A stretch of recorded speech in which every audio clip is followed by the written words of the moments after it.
Buying a bigger house can feel like the adult version of winning. Ryan and Daniel start in the same place, same city, same income, same savings, same reasonable starter home. Then Ryan upgrades. He buys the bigger house with the nicer kitchen, the extra bedroom, the deeper garage, and the neighborhood, where every lawn looks like it has a manager. Daniel stays put. He keeps the smaller house, the older cabinets, the slightly annoying laundry room, and the mortgage payment that no longer scares him. At the first barbecue, Ryan looks richer. Daniel looks like he is being too cautious. But this is the part most people miss. A bigger house is not one bigger payment. It is a bigger ecosystem. For illustration, assume both men are 35. Each household earns $120,000 a year before tax. Each has $90,000 available for a down payment or reserves. Each already owns a modest home that basically works. Ryan sells and buys a $650,000 house. Daniel keeps his $380,000 house. These are not market claims. They are simplified numbers so we can see the pressure clearly. Ryan tells himself the upgrade is only about space. The payment is higher, but he can handle it. The house is an asset. The neighborhood is better. His family will be happier. Daniel tells himself something less impressive. He wants his fixed costs to stay boring. Year 1. Ryan's first win is emotional. The new house changes his identity overnight. The kitchen photographs well. The kids have room. Guests say the sentence every new homeowner wants to hear this place is amazing, but the spreadsheet starts changing in quiet ways. The mortgage is not the only line. Property tax is higher because the house is worth more. Insurance is higher because there is more house to insure. Utilities rise because more square footage needs heating, cooling, lighting, and water. The bigger house also changes what feels normal. The old couch now looks small. The old dining table looks temporary. The old mower is not enough for the larger yard. None of these costs feels dramatic alone. That is why the trap works. Daniel's first year is less exciting. His house still has the same weird closet door.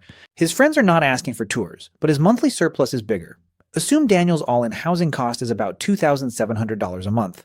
Assume Ryan's all-in housing cost is about $4,400 a month after the larger mortgage, taxes, insurance, utilities, and maintenance reserve.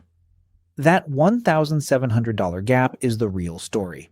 Not because the exact number is universal, but because the gap repeats every month. If Daniel invests even $1,200 of that gap and keeps $500 as breathing room, he is buying two invisible assets: compounding and flexibility. Ryan is buying visible comfort. Daniel is buying optionality. At the end of year 1, Ryan has the better house. Daniel has the better margin. Year 3. This is when the bigger house stops feeling new and starts feeling normal. Ryan no longer walks into the kitchen amazed.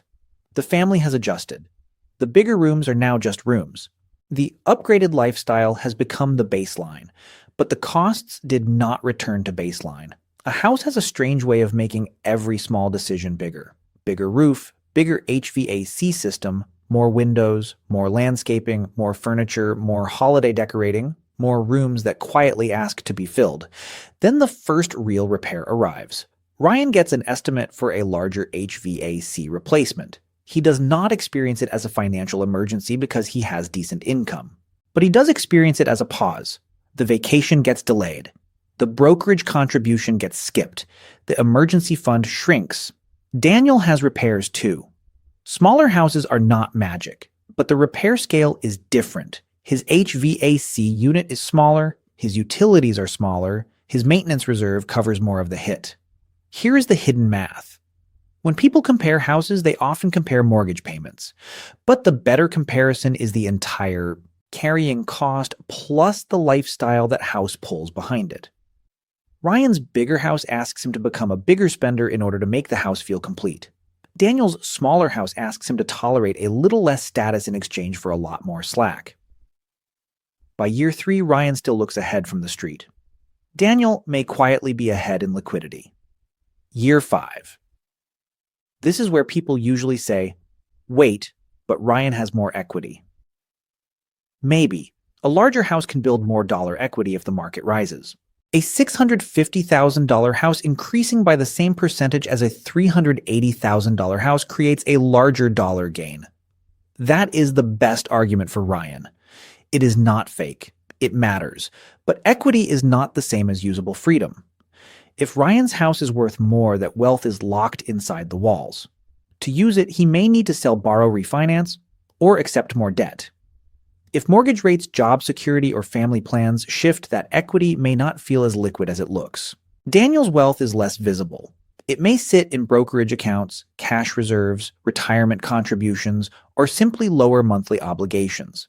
It does not impress neighbors, but it can move faster. Now, add life. One spouse wants to take unpaid leave. A parent needs help. A child needs therapy, tutoring, or medical care. A job becomes unstable. A business idea appears.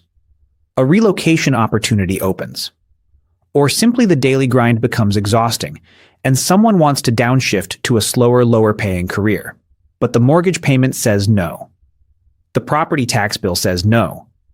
The maintenance reserve says no. The bigger the fixed cost, the fewer options feel available. This is why the big house can keep a high earner feeling poor. Not broke. Poor. There is a difference.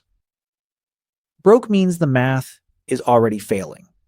Poor in this context means every dollar already has a job before it arrives. Ryan may have income equity and a beautiful home, yet feel like he cannot stop moving. Daniel may have the less impressive house, yet feel like he can breathe. Year 10. At this point, the debate becomes uncomfortable because both sides have something real. Ryan has a decade of memories in the bigger house. Family dinners, guest rooms, a yard, space during stressful weeks.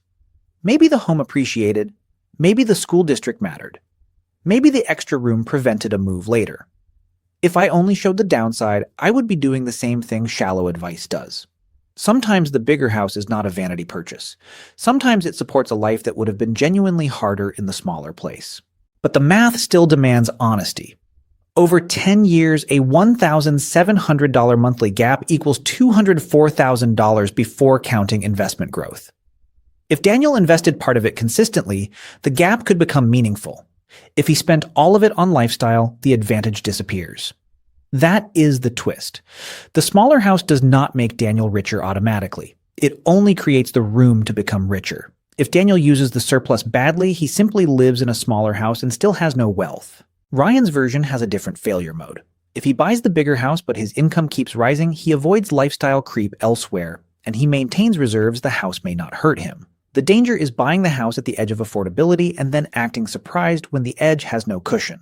Housing is powerful because it is both math and emotion. It tells your family where you belong. It tells your friends what level you reached. It tells you every morning whether your hard work turned into something visible. That emotional return may be real. But emotional return is not the same as financial return. There is also a social tax that almost nobody puts in the calculator. When Ryan moves into the bigger neighborhood, the reference group changes. The cars in the driveway are newer. The birthday parties are bigger. The vacation talk sounds normal even when it quietly stretches the budget. Nobody has to pressure him directly. The environment does it for them. This is how lifestyle creep becomes invisible.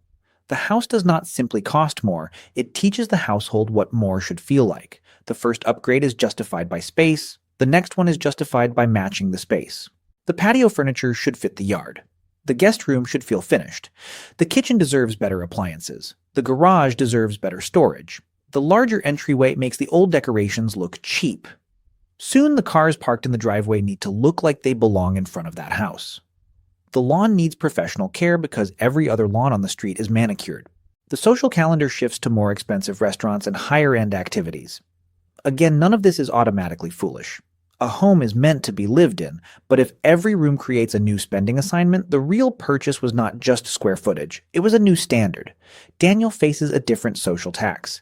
His house may feel less impressive when coworkers talk about upgrades. He may feel behind when family visits. He may wonder whether he is being too conservative or depriving himself of the reward he earned. That feeling is also a cost. This is why the answer cannot be reduced to smaller house, good, bigger house, bad. The smaller house requires emotional discipline. The bigger house requires financial discipline. Most people only test the first month.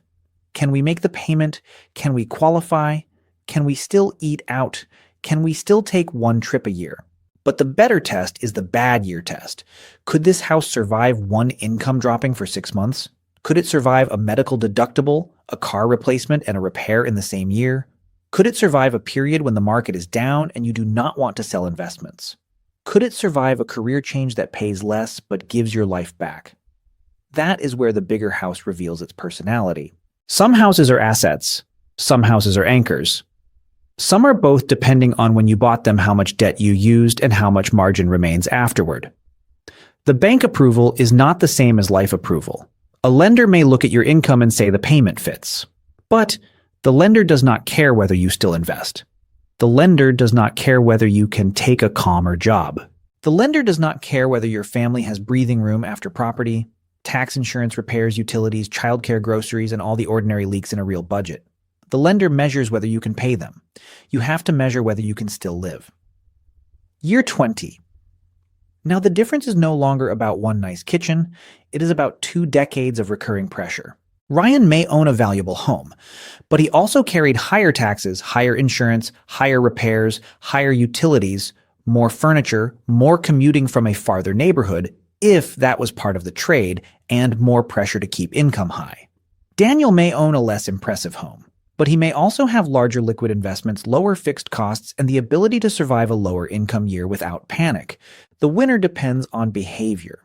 If Ryan bought comfortably below his limit, kept investing, and the bigger home genuinely improved daily life, the upgrade may have been worth it.